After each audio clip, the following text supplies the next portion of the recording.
Hello, my name is mohammadmehdirazmjooeefinalcs50 and I live in Iran, in the city of Shiraz, and the name of my project is the number guessing game.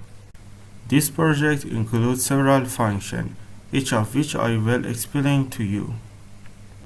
The main function first called the rules function and hold information such as the level, the random number, and the player number of lives. Then in a loop, the guess function and the compare function are called. In the guess is correct, the score is shown, and if it's wrong, one life is subtracted and shown, and if the lives run out, the last message is shown, and at the end, the hint function is also called.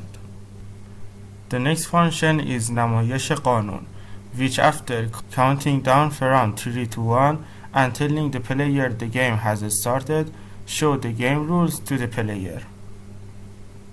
In the next function, we have a loop that asks the user to choose between the number 1, 2, and 3, and if the user does not enter a number or enter as a different number, they are shown the message only enter 1, 2, or 3, and they are asked again to enter the number.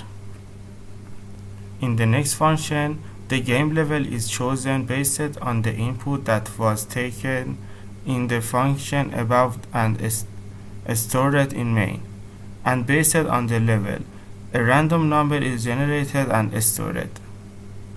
In the hats function inside the loop, the user is asked to enter a number as their guess, and it is checked whether it is a number.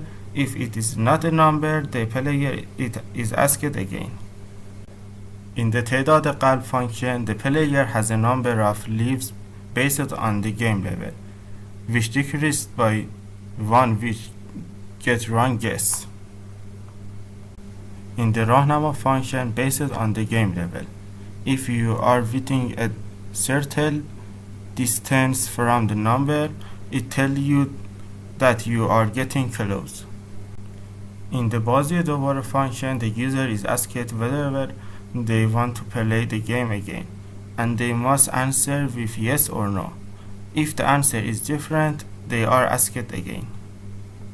At the end, the main function is called, and after the game ends, if the answer is yes, it is run again.